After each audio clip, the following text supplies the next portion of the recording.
Bom dia, boa tarde, boa noite, bem-vindos ao meu canal. Galera, vou mostrar um trabalho que eu tô fazendo aqui, coisinha simples, não é Corcel, é no Vectra. Esse aqui é um Vectra 2006. Ele tava fazendo um barulho na suspensão, um barulho repetitivo, tipo se tivesse alguma peça solta. Então, eu avaliei a suspensão, tinha trocado o coxim superior do amortecedor, que é isso aqui. Coloquei tudo original, coloquei coxinha do motor, coloquei várias peças. Aí, do nada, esses dias começou a dar um barulho na suspensão. Eu andei avaliando, só entrei debaixo do carro e já descobri o defeito. Galera, bieleta, vai aqui, ó. Isso daqui, ó, chamado de bieleta. Paguei, acho que 33, 34 reais em cada uma. Comprei primeira linha, COFAP, com garantia. Vou colocar agora, tenho certeza que vai resolver o problema. Por quê?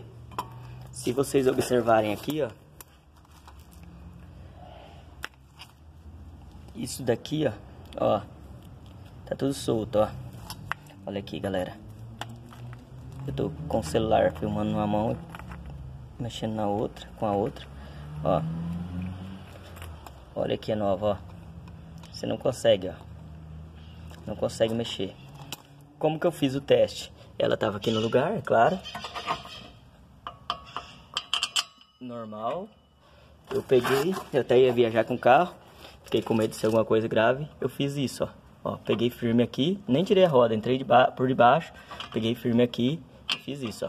Ela fez o mesmo barulho que o carro apresentava. Somente do lado direito, só que aproveitei e já tô trocando as duas. Coisinha simples, barato, você pode fazer em casa. A substituição, não precisa muita ferramenta. E os mecânicos aí talvez cobre caro para fazer esse trabalho, ou apresente diagnóstico que seja outras coisas mais, para você estar trocando a suspensão do carro inteiro.